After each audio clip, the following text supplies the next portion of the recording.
الحمدللہ رب العالمین والصلاة والسلام علی سید الانبیاء والمرسلین اما بعد فاعوذ باللہ من الشیطان الرجیم بسم اللہ الرحمن الرحیم۔ السلام علیکم ناظرین، میں محمد عابد خان ہوں اور آپ یوٹیوب چینل دیکھ رہے ہیں۔ ناظرین، مجھ سے اکثر لوگ ایک مسئلہ پوچھتے رہتے ہیں کہ کیا عشاء کی نماز سے پہلے سونا جائز ہے، اور دوسرا مسئلہ یہ ہوتا ہے کہ کیا عشاء کی نماز کے بعد بات کرنا یا کوئی اور کام کرنا یہ جائز ہے۔ تو میں نے مناسب سمجھا کہ آج میں آپ کے سامنے ولاگ بناؤں، اسی موضوع پہ ویڈیو بناؤں اور قرآن و حدیث سے یہ مسئلہ آپ کے سامنے واضح کروں۔ ناظرین، جب بھی ہم نے کوئی مسئلہ دیکھنا ہوتا ہے تو سب سے پہلے ہمارے سامنے قرآن مجید فرقان حمید ہونا چاہیے۔ جب قرآن مجید فرقان حمید میں کوئی مسئلہ نہ ملے یا واضح طور پر نہ ملے تو پھر ہمیں احادیث مصطفیٰ صلی اللہ تعالیٰ علیہ وآلہ وسلم کی طرف جانا چاہیے، اور جب احادیث میں بھی ہمیں مکمل رہنمائی نہ ہو تو پھر ہمیں جو صحابہ کرام رضوان اللہ تعالیٰ علیہم اجمعین ہیں اور اجماع امت ہے، علماء کرام ہیں، ہمیں اس طرف رجوع کرنا چاہیے۔ چنانچہ ناظرین، اس مسئلے میں بھی ہم ایسا ہی کرتے ہیں۔ سب سے پہلے ہم قرآن مجید فرقان حمید کو کھولتے ہیں۔ اس میں سورہ نور 24 نمبر صورت ہے، پارہ نمبر 18 ہے، اور اس کی آیت نمبر ہے 58۔ اچھا، اس آیت میں اللہ تبارک و تعالیٰ نے جہاں فرمایا کہ اے ایمان والو، تمہاری لونڈیاں، نوکرانیاں یا تمہارے جو نابالغ بچے ہیں، اور آگے جا کے بالغوں کا بھی ذکر کر دیا، اسی قید لگا دی ان پر، وہ جب بھی تمہارے پاس ان 3 اوقات میں آئیں تو اجازت لے کر آئیں۔ فرمایا یا ایھا الذین آمنوا، اے ایمان والو، لیستأذنکم الذین ملکت ایمانکم والذین لم یبلغوا الحلم منکم 3 مرات۔ اے ایمان والو، تمہاری لونڈیاں اور تمہارے نابالغ بچے جب بھی تمہارے پاس آئیں تو 3 اوقات میں اجازت لے کر آئیں۔ اب وہ 3 اوقات کون سے بتائے گئے ہیں؟ فرمایا من قبل صلاۃ الفجر، نماز فجر سے پہلے، وحین تدعون ثیابکم من الظہیرہ، جب دوپہر کو تم کپڑے سائیڈ پہ کر دیتے ہو۔ اس کے بعد فرمایا ومن بعد صلاۃ العشاء، اور عشاء کی نماز کے بعد، ثلاث عورات لکم، یہ 3 تمہارے پردے کے اوقات ہیں۔ ناظرین، من بعد صلاۃ العشاء جو ہے یہ اس بات کی طرف اشارہ کرتا ہے کہ عشاء کی نماز کے بعد کوئی پبلک میٹنگ نہیں، کوئی جو ہے میل ملاپ نہیں کسی کے ساتھ، کوئی قسم کی بات چیت نہیں ہے، کسی قسم کا کوئی کھیل کود نہیں ہے، ساری چیزیں ختم۔ اس کے بعد کیا ہے؟ نیند، سو جانا ہے۔ کیونکہ من بعد صلاۃ العشاء کو اللہ تبارک و تعالیٰ نے عورات لکم، ثلاث عورات لکم، یہ تمہارے 3 پردے کو اوقات ہیں۔ عشاء کی نماز کے بعد کے وقت کو اللہ تعالیٰ نے پردے کا وقت کہا، اور اس کو کمپیئر کیا اللہ تبارک و تعالیٰ نے کس وقت؟ فرمایا لیس علیکم جناح ولا علیہم جناح بعدہن، ان 3 اوقات کے بعد نہ ان پر گناہ ہے کہ وہ تمہارے اندر گھلے ملیں، یا نہ تمہارے اوپر گناہ ہے کہ تم ان کے اندر گھلو ملو یا آؤ جو ایک دوسرے کے پاس۔ اور وضاحت سے کہہ دیا طوافون علیکم بعضکم علی بعض، تم سب ایک دوسرے کے پاس آتے جاتے رہتے ہو، کاموں سے، دنیاوی کاموں سے آتے جاتے رہتے ہو۔ کون لوگ؟ بچے نابالغ۔ دوسرے کون لوگ؟ نوکر چاکر، لونڈیاں۔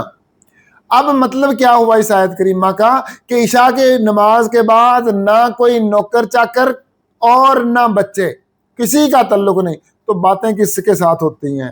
مشاغل کس کے ساتھ ہوتے ہیں؟ یا بچوں کے ساتھ بندے نے گھلنا ملنا ہوتا ہے، وقت پاس کرنا ہوتا ہے، ٹائم گزارنا ہوتا ہے، یا دنیاوی مشاغل ہوتے ہیں، نوکروں چاکروں کو کوئی بندہ کام بتاتا ہے، لونڈیوں غلاموں کو کوئی کام بتاتا ہے۔ تو اللہ تبارک و تعالیٰ نے فرمایا کہ عشاء کی نماز کے بعد تو کوئی ایسا چکر ہے ہی نہیں ہے، اور نہ انہوں نے آنا ہے نہ تمہارے پاس انہوں نے آنا ہے۔ تو قرآن مجید فرقان حمید کی یہ آیت کریمہ سورہ نور، پارہ نمبر 18، سورت نمبر 24، آیت نمبر 58، بابانگ دہل اس بات کا اعلان کر رہی ہے کہ ایمان والے جو ہیں، مومنین جو ہیں، ان کا لائف سٹائل کیا ہے کہ وہ عشاء کی نماز کے فوراً بعد اگلا کام ان کا کیا ہوتا ہے؟ آرام کا، سونے کا کام ہوتا ہے۔ ناظرین، اب ہم قرآن مجید آ گیا ہمارے سامنے، قرآن مجید میں وضاحت سے اس بات کا اشارہ دے دیا گیا، لیکن ہم اس بات کو مزید واضح کرنے کے لیے آپ کے سامنے حدیث شریف کھولوں گا۔ میرے پاس بخاری شریف ہے، یہ دیکھیں بخاری شریف ہے، اور اس کا باب ہے، بخاری نے، امام بخاری رحمۃ اللہ تعالی علیہ نے چھوٹے چھوٹے باب باندھے ہیں۔ اس باب کا نام انہوں نے رکھا ہے، باب نمبر 23 ہے، جو میرے پاس بیروت کا چھپا ہے، اس کی بات کر رہا ہوں۔ باب ما یکرہ من النوم قبل العشاء، وہ باب جس میں عشاء کی نماز سے پہلے سونے کی کراہت بیان کی گئی ہے۔ 568 نمبر ہے حدیث کا، 568۔ حدثنا محمد بن سلام، محمد ابن اسلام ہم سے بیان کرتے ہیں، قال اخبرنا عبد الوہاب الثقفی، کہتے ہیں کہ ہمیں خبر دی عبد الوہاب ثقفی نے، قال حدثنا خالد الحذاء، کہتے ہیں ہمیں خالد ابن حذاء نے، خالد الحذاء نے خبر دی ہے، حدیث بیان کی، ان ابی المنہال، وہ ابی منہال سے بیان کرتے ہیں، حدیث روایت کرتے ہیں، ان ابی برزہ تھا، وہ ابھی برزہ سے روایت کرتے ہیں، ان رسول اللہ صلی اللہ علیہ وآلہ وسلم قال، کہ رسول اللہ صلی اللہ تعالی علیہ وآلہ وسلم نے ارشاد فرمایا۔ کیا ارشاد فرمایا؟ فرماتے ہیں ان رسول اللہ صلی اللہ علیہ وآلہ وسلم، کہ رسول اللہ صلی اللہ علیہ وسلم، سوری قال کا لفظ نہیں تھا بائی مسٹیک، ان رسول اللہ صلی اللہ علیہ وآلہ وسلم، کہ رسول اللہ صلی اللہ علیہ وآلہ وسلم کی یہ عادت کریمہ تھی، آپ کا یہ لائف سٹائل تھا، یہ عادت کریمہ تھی، کانا یکرہ النوم قبل العشاء والحدیث بعدہا، کہ نبی کریم صلی اللہ تعالی علیہ وسلم ناپسند کرتے تھے عشاء کی نماز سے پہلے سونا اور عشاء کی نماز کے بعد گفتگو کرنا۔ تو جب نبی کریم صلی اللہ تعالی علیہ وآلہ وسلم عشاء کی نماز کے بعد گفتگو کرنا، بات چیت کرنا بھی ناپسند کرتے تھے، تو بات چیت یہ کس کے ساتھ کرنی ناپسند کرتے تھے؟ نبی کریم صلی اللہ تعالی علیہ وآلہ وسلم یہ کس کے ساتھ؟ لوگوں کے ساتھ۔ کس کے ساتھ؟ اپنے بچوں کے ساتھ۔ کس کے ساتھ؟ جو عام لوگ ہیں۔ یہاں یاد رکھیے کہ یہاں آپ کے اہل جو ہیں، آپ کی بیویاں جو ہیں، آپ کی زوجہ جو ہے، یا کوئی بھی، یعنی کہ میں آپ لوگوں کو بتا رہا ہوں کہ آپ کی بیویاں بیگمات اس زمرے میں شامل نہیں ہیں، کیونکہ قرآن مجید فرقان حمید نے اس زمرے سے کس کو نکالا؟ لونڈیوں، غلاموں کو، نوکروں چاکروں کو، پھر اپنی نابالغ اولاد کو قرآن مجید نے نکال دیا۔ تو مطلب یہ ہے کہ اولاد اور نوکر چاکر، ان کے ساتھ بات چیت کرنے کو نبی کریم صلی اللہ تعالی علیہ وسلم پسند نہیں کرتے تھے۔ کب؟ بعدہا، نماز عشاء کے بعد، اور نماز عشاء سے پہلے سونے کو پسند نہیں کرتے تھے۔ اب جو لوگ ہمارے عشاء کی، مغرب کی نماز پڑھ کے سو جاتے ہیں اور لمبی نیند سوتے ہیں اور کہتے ہیں مجھے اٹھا دینا، میں عشاء اٹھ کے پڑھ لوں گا، تو اب ان کے لیے یہ حکم آ گیا۔ قرآن مجید بھی کھول کے میں نے آپ کو بتا دیا کہ قرآن مجید ہمیں کہہ رہا ہے کہ سونے کا ٹائم عشاء کی نماز کے بعد ہے۔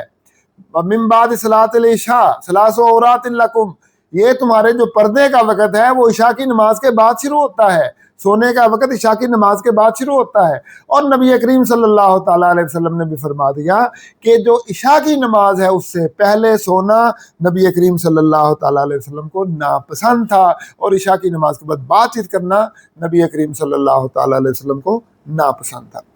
ناظرین، امام بخاری نے اس باب کے بالکل متصل اگلا باب ہی کس بات پہ رکھا ہے؟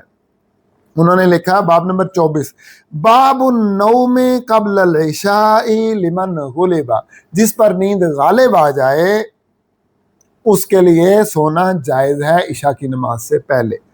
اب دیکھ کے کوئی دھوکہ کھا جائے گا اس باب کو، کیونکہ سمجھنے کی ضرورت ہے اور اس کے لیے عقل اور فہم کی ضرورت ہے۔ اس باب کو دیکھ کے کوئی دھوکہ کھا جائے گا کہ ابھی تو یہ فرمایا گیا کہ جو ہے عشاء کی نماز سے پہلے سونے کو نبی کریم صلی اللہ علیہ وآلہ وسلم ناپسند کرتے تھے، اور ابھی کہہ دیا جس کو غلبہ آ جائے وہ سو سکتا ہے، تو پھر یہ کیا وجہ، یہ تضاد، یہ کیسے، یہ کس طرح مسئلہ ہے؟ تو شاید کوئی بندہ یہ حدیث پڑھ کے کہ نہیں سو سکتا ہے، غلبہ ہو جائے نیند کا تو سویا جا سکتا ہے، ایسا نہیں ہے۔ نبی کریم صلی اللہ تعالیٰ علیہ وسلم، کیونکہ پہلی حدیث ہے، پہلی ہے کہ نبی کریم ان نبی صلی اللہ علیہ وآلہ وسلم ان رسول اللہ صلی اللہ علیہ وآلہ وسلم کانا یکرہ النوم قبل العشاء، اور والحدیث بعدہا کہ نبی کریم صلی اللہ علیہ وسلم عشاء کی نماز سے پہلے سونے کو ناپسند کرتے تھے۔ تو پھر امام بخاری نے کیسے کہہ دیا کہ باب النوم قبل العشاء لمن غلبا، کہ جس پر نیند غالب آ جائے اس کے لیے عشاء سے پہلے سونے کا بیان۔ ہاں جی، یہ حدیث پڑھیں گے تو پتہ چلے گا نا، کیونکہ یہ تو سیاق ہے۔ اب حدیث پڑھیں گے، حدیث کیا ہے؟ 569 حدیث ہے۔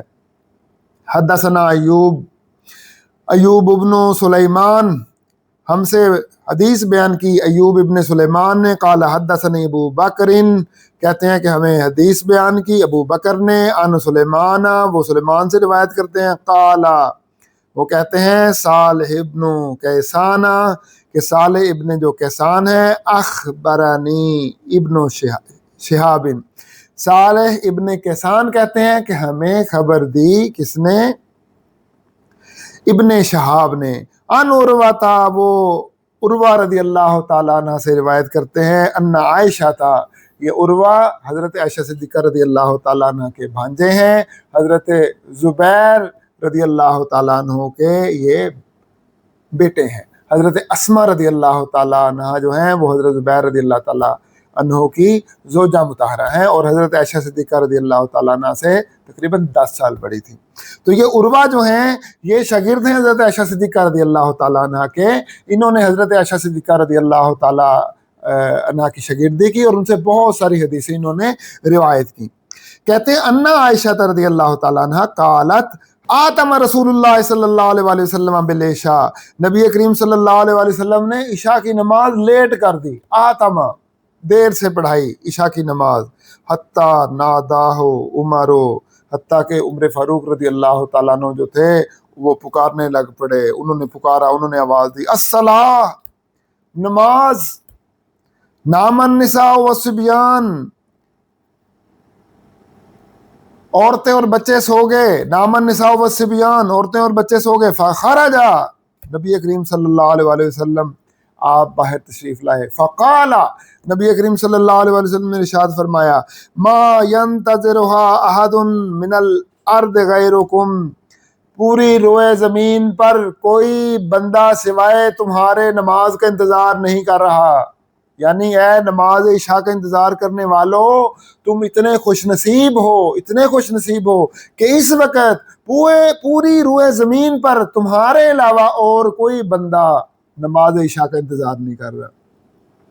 اتنے وثوق سے نبی کریم صلی اللہ تعالیٰ علیہ وسلم یہ جملہ ارشاد فرما رہے ہیں کہ کتنا آپ کو ساری روئے زمین کا اندازہ ہے، مدینے کا بھی اندازہ ظاہر ہے، مدینہ غیر مدینہ مسلمان جو تھے وہ پھیل چکے تھے، اور نبی کریم صلی اللہ علیہ وسلم سب کے بارے میں ارشاد فرما رہے ہیں کہ پورے روئے زمین پر سب لوگ نماز عشاء پڑھ کے سو گئے ہیں، اب کوئی اور انتظار نہیں کر رہا۔ قالا ولا قالا، اور انہوں نے فرمایا ولا تصلی یومئذ الا بالمدینہ، اب یہ قالا یہ عروہ کہتے ہیں، یہ عروہ کہہ رہے ہیں، کہتے ہیں ولا تصلی یومئذ الا بالمدینہ، اور اتنی لیٹ جو نماز اس دن پڑھی گئی صرف اسی دن ہی پڑھی گئی مدینہ شریف میں، باقی سارے مدینے میں نماز جو تھی وہ جلدی ہو جایا کرتی تھی، اور اتنی لیٹ نماز جو ہوئی وہ اسی دن ہی ہوئی خاص، یعنی روزانہ نماز لیٹ نہیں ہوا کرتی تھی، کوئی ایسا دن ہوتا تھا تو ان لیٹ پڑھنے والے دنوں میں سے بھی یہ ایک دن تھا کہ جس دن یہ نماز جو تھی وہ بہت زیادہ لیٹ کر کے پڑھی گئی، کہ حضرت عمر فاروق رضی اللہ تعالیٰ عنہ کو کہنا پڑا کہ عورتیں سو گئیں، بچے سو گئے، یا رسول اللہ صلی اللہ علیہ وسلم اب نماز پڑھا دیجیے آ کے۔ وَكَانُوا يُصَلُّونَ، وَكَانُوا، اب یہ جو وَكَانُوا ہے یہ وَكَانُوا سے مراد اہل مدینہ ہیں، وَكَانُوا يُصَلُّونَ، اور جو اہل مدینہ ہیں ان کی عادت یہ تھی کہ وہ نماز پڑھا کرتے تھے، فیما، اب یہ 2 وقتوں کی بات ہو رہی ہے، ان 2 وقتوں کے درمیان، بین یغیب الشفق، جب شفق غائب ہو جاتی، یعنی مغرب کے نماز کے بعد جو سرخی ہے وہ اور پھر جو سفیدی ہے اس سرخی کے بعد وہ، یہ ساری غائب ہو جاتی تو عشاء کا وقت شروع ہو جاتا. تو اس وقت سے لے کر الی ثلث اللیل الاول، رات کے جو تیسرا حصہ ہے اس سے پہلے تیسرے حصے تک. اب پہلا تیسرا حصہ کیا بنتا ہے، میں آج کے اس ویڈیو میں آپ کو بتانے لگا ہوں. 7 بجے سورج غروب ہوا، مطلب قریب 5 منٹ زیادہ 5 منٹ کم، آج کے ڈیٹ کے حساب سے یہ اگست کا مہینہ ہے، کوئی 7-8 تاریخ لگا لیں.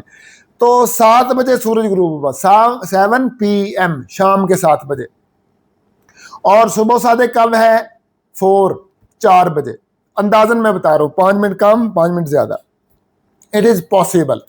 ٹھیک ہے، اور میں حساب کلیئر کرنے کے لیے یہ ٹائم آگے پیچھے کے 4-5 منٹ گن نہیں رہا. 7 بجے سورج غروب ہوا اور صبح صادق کتنے بجے ہیں جناب؟ 4 بجے، اور ایگزیکٹ اس کے آس پاس ہی ہوتا ہے. اب آپ نے سارا وقت گن لینا ہے. 7 بجے سے لے کر 4 بجے تک کتنا وقت بنتا ہے؟ یہ 9 گھنٹے بنتے ہیں. 7 کے بعد 8 9 10 11 12، یہ 5 گھنٹے ہو گئے، اور 1 2 3 4 9 گھنٹے. اب یہ 9 گھنٹوں کو 3 حصوں میں ڈیوائڈ کر لیں تو 3 گھنٹے آ گئے ایک حصے میں. تو پہلے 3 گھنٹے یہ ثلث اللیل الاول، ثلث اللیل الاول، یہ پہلا تیسرا حصہ. اس کے بعد 10 کے بعد 11 12 1، یہ دوسرا تیسرا حصہ. اس کے بعد 2 3 4، یہ آخری تیسرا حصہ، یہ آخری تیسرا حصہ.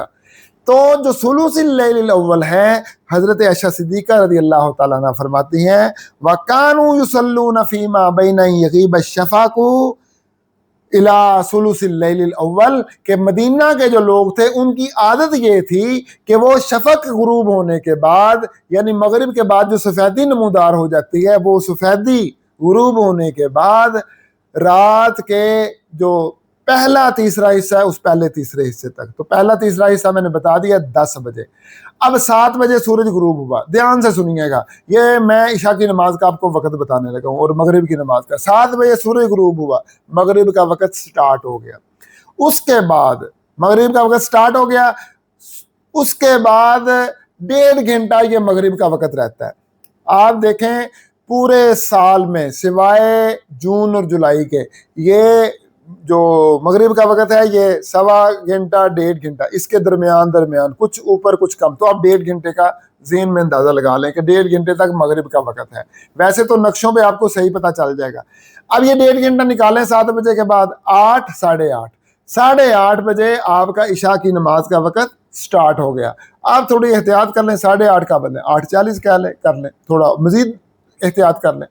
اس کے بعد یہ وقت 10 بجے تک ہے، افضل وقت، جس میں اہل مدینہ جن کی عادت تھی عشاء کی نماز پڑھنے کی، وہ یہی کہہ رہی ہیں حضرت عائشہ صدیقہ رضی اللہ تعالیٰ عنہ کہ وَكَانُوا يُصَلُّونَ فِي مَا بَيْنَ أَن يَغِيبَ الشَّفَقُ إِلَى ثُلُثِ اللَّيْلِ الْأَوَّلِ، کہ اہل مدینہ کا یہ معمول تھا کہ شفق غروب ہونے کے بعد سے لے کر رات کا جو پہلا تیسرا حصہ ہے اس پہلے تیسرے حصے کے اندر نماز عشاء ادا کر لیا کرتے تھے. اور یہ جو نماز عشاء ہے یہ لیٹ ہو گئی تھی اس دن، اور یہ آدھی رات تک یہ وقت چلا گیا تھا. کیونکہ ایک اور حدیث میں ہم پڑھتے ہیں تو اس میں آدھی رات کا ذکر ہے، اور بھی کئی حدیثوں میں یہ جو نماز پڑھی گئی تھی اس نماز میں آدھی رات کا ذکر ہے. یا یہ 1 دفعہ واقعہ ہوا ہے، یا 2 دفعہ ہوا ہے، یا 4 دفعہ ہوا، لیکن زیادہ یہ واقعہ نہیں ہوا. نبی کریم صلی اللہ علیہ وسلم نے لیٹ کر کے نماز نہیں پڑھائی، زیادہ پسند ضرور کیا ہے، لیکن ساتھ یہ فرمایا ہے کہ لولا اشق عن امتی، کہ اگر مجھے اپنی امت جو ہے اس کا مشقت میں پڑھنا گرانہ گزرتا تو پھر لَأَمَرْتُهُمْ أَن يُصَلُّوا هَكَذَا، تو میں ان کو حکم دیتے تھا کہ اسی وقت میں نماز پڑھا کرو آدھی رات کر کے. تو پتہ چلا نبی کریم صلی اللہ علیہ وآلہ وسلم اپنی امت پر اتنے مہربان ہیں کہ اپنی محبت، اپنی جو وہ محبوب ٹائم ہے وہ امت کے لیے آپ نے امت پہ قربان کر دیا، اور امت کو ترجیح دی کہ چونکہ امت پہ اس وقت نماز پڑھنا گراں ہے، اس لیے میں چاہتا ہوں کہ جس وقت امت کے لیے آسانی ہے اس وقت میں نماز پڑھیے. اچھا اب وہ بات آتے ہیں اس مسئلے کی طرف کہ جس کو غلبہ ہو جائے وہ کیا کرے، وہ نماز عشاء سے پہلے سونے کی بات جو کر رہے تھے. تو میرے بھائیوں یہ حضرت امام بخاری رحمۃ اللہ تعالیٰ علیہ نے یہ اس وقت کہا ہے کہ جب ائمہ مساجد اتنی لیٹ کر کے نماز پڑھائیں کہ آدھی رات کر دیں، تو پھر آدھی رات جب نماز ہو رہی ہو آدھی رات کو، تو پھر عورتوں نے تو سونا ہی ہے، پھر بچوں نے تو سونا ہی ہے، تو پھر مجبوری ہے ان کی کہ وہ سو جائیں گے. لیکن جو ہمارے محلے ہیں، ہماری مساجد ہیں یا ہمارے معمولات ہیں، اور اب پوری دنیا میں یہی معمولات ہیں کہ عشاء کی نماز جو ہے وہ تو ٹائم پہ ہو جاتی ہے، اول وقت میں ہو جاتی ہے، اور یہی افضل ہے. نبی کریم صلی اللہ تعالیٰ علیہ وآلہ وسلم نے امت کی جو ہے امت کی آسانی کے لیے اسی کو محبوب جانا، اسی کو پسند کیا اور عادت اسی کی بنائی. چاہے پسند وہ آخری رات کا وقت تھا، آدھی رات کا وقت تھا، لیکن عادت اس کی بنائی کہ پہلا رات کا جو تیسرا حصہ ہے اس میں نماز پڑھ لیں. تو پھر اس کا مطلب یہ بات واضح ہو گئی کہ یہ جو نماز عشاء سے پہلے سونا ہے یہ نہ اللہ تعالیٰ کو پسند ہے، نہ اللہ تبارک و تعالیٰ کے محبوب صلی اللہ علیہ وآلہ وسلم کو پسند ہے. اور سونا عشاء کی نماز کے بعد ہی ہے، لیکن فرق یہ ہے کہ عشاء کی نماز کے بعد کچھ اور نہیں کرنا، کوئی اور مشاغل نہیں، کوئی اور بات چیت نہیں. اب بات رہ گئی یہ مجبوری کی. تو دیکھیے یہ پسندیدہ کیا گیا ہے، پسند کیا گیا ہے، اور اس کے خلاف کو ناپسند کیا گیا ہے. یعنی حدیث کے الفاظ ہیں ان رسول اللہ صلی اللہ علیہ وآلہ وسلم یکرہ، ناپسند کرتے تھے، النوم قبل العشاء، عشاء سے پہلے سونے کو، والحدیث بعدہا، اور عشاء کی نماز کے بعد بات کرنے کو ناپسند کرتے تھے. اب ایک بندے کی مجبوری ہے، کیا مجبوری ہے؟ جاب کی مجبوری ہے، وہ کرتا ہی رات کو جاب ہے، اس کا سیکیورٹی کی جاب ہے، یا اس کا ڈیجیٹل مارکیٹر ہے، وہ باہر کے ملک میں آن لائن جاب کرتا ہے. تو ایسی اگر کوئی مجبوری ہے تو پھر اس شخص کے لیے اوپر یہ حکم لاگو نہیں ہوتا. ہاں یہ حکم ان لوگوں پر لازمی لاگو ہوتا ہے کہ جن کا آفس ٹائم این ٹائم پہ، وہ جیسے 7 بجے 8 بجے 9 بجے 10 بجے آفس چلے گئے، 4 بجے 5 بجے 6 7 بجے واپس آ گئے. اب ان لوگوں کے لیے یہی بہتر ہے کہ وہ مغرب کے وقت کھانا کھائیں اور عشاء کی نماز پڑھ کے وہ سو جائیں، کوئی اور کام نہ کریں، اور صبح سانجرے اٹھیں، 4 بجے اٹھیں. صبح صادق کے وقت اگر تہجد کے وقت نہیں اٹھ سکتے تو وہ 4 بجے اٹھیں اور اپنی صبح کا آغاز کریں، اور اپنے جو کام ہیں ان کو سر انجام دیں، ذکر اذکار کریں، تسبیحات کریں، اللہ تبارک و تعالیٰ کی بارگاہ میں توبہ استغفار کریں. تو ناظرین یہ بات کھل کر سامنے آ گئی کہ نبی کریم صلی اللہ تعالیٰ علیہ وسلم نے اس بات کو ناپسند کیا ہے، ان رسول اللہ صلی اللہ علیہ وآلہ وسلم یکرہ النوم قبل العشاء والحدیث بعدہا، کہ نبی کریم صلی اللہ علیہ وسلم عشاء سے پہلے سونے کو ناپسند کرتے تھے اور عشاء کے بعد بات چیت اور مشاغل کو ناپسند کرتے تھے. یہ اس بات پہ ہماری گفتگو ختم ہوئی. اللہ تبارک و تعالی ہمیں یہی لائف سٹائل اپنانے کی توفیق عطا فرمائے. یہی نبی کریم صلی اللہ علیہ وسلم کی سنت ہے اور یہی سب سے بہتر طریقہ ہے. اور اس کا فائدہ یہ ہوگا کہ جب یہ آپ لائف سٹائل اپنائیں گے، آپ کی صبح تہجد کے وقت آنکھ کھلے گی، یا نماز صبح صادق کے ساتھ ہی آنکھ کھلے گی آپ کی، اور آپ 5 وقت کی نماز کے پابند ہو جائیں گے. اللہ تبارک و تعالیٰ سے دعا ہے ہمیں عمل کرنے کی توفیق عطا فرمائے. ملتے ہیں اگلے ولاگ میں، اس وقت تک کے لیے اجازت دیجیے. وما علینا الا البلاغ المبین. السلام علیکم ورحمۃ اللہ وبرکاتہ.